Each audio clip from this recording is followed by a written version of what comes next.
So, for today's deep dive, we aren't looking at just a simple software patch. No, not at all. The Monero upgrade that's scheduled for mid-2026. Yeah. It's more like it rewrites the entire physics of privacy coins, the old decoy model. It's dead. This is a total architectural overhaul. For the last decade, when you sent a transaction, you were basically hiding in a crowd of about 16 people. Which was good for its time. It was good, but it had statistical limits. Right. With this new system, FCMP plus that crowd, that small group of 16, it becomes the entire history of the blockchain. Well, hold on a second. An anonymity set of, what, over 100 million outputs? 100 million, yeah. The whole chain. How does that even work? I mean, Yeah. if the network has to check a list that massive every single time I, buy coffee, wouldn't that just kill transaction times and bloat the chain?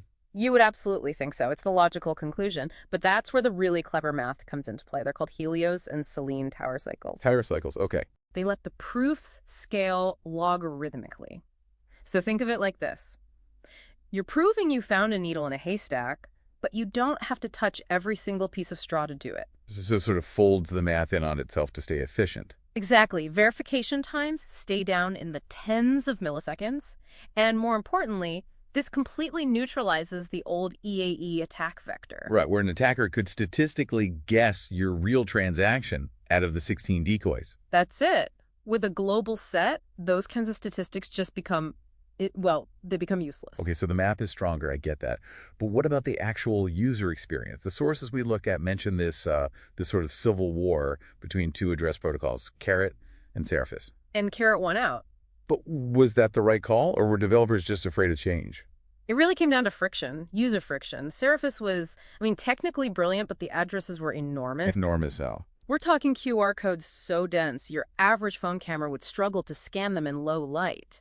That's a deal breaker for something that's supposed to be, a currency. Right. You can't have people standing at a register for 5 minutes trying to get a scan to go through. Precisely. Carrot keeps the old 95-character format, so your address book still works. But it also adds some critical security upgrades, like forward secrecy, using the Blake2B hash function. Which means, in simple terms, It means even if someone steals your private keys in, say, 2030, they can't go back and decrypt your transaction history from 2026. The past is permanently locked away. that seems like a clear win-win. But Carrot also introduces something called outgoing view keys, or OVKs. And this seems to be where the community is really tearing itself apart. It is. On the surface, it's a huge usability leap. Wallet syncing is suddenly 60 to 70% faster.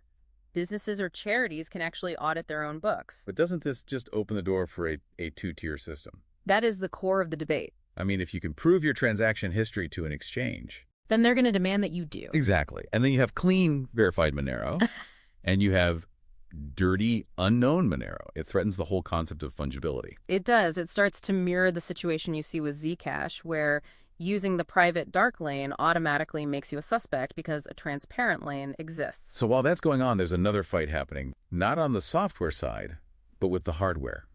The mining centralization problem. Right. The arms race against the Bitmain Antminer X9. That machine was a monster, using RICV processors to hit 400 hashes per joule. Which would basically centralize mining to just industrial farms, killing the whole one CPU, one vote idea. It would have destroyed it. Right. So the upgrade includes RandomX V2. It's specifically optimized to run better on consumer CPUs like the one in your laptop, making them about 10-15% faster. While choking the specialized miners. It reduces the Antminer's advantage by about 30%. It just levels the playing field enough to keep mining distributed. And all of this huge technical shift, it isn't happening in a vacuum. It's landing right in the middle of a massive regulatory crackdown. The timing is critical. You've got Russia's ban and the EU's MiCA framework both looming in early 2026. So FCMP++ gives us, what, mathematical anonymity? Near perfect privacy. Yes, but the OVKs introduce a social vulnerability. The tech gives you the tools for both absolute privacy and for selective transparency.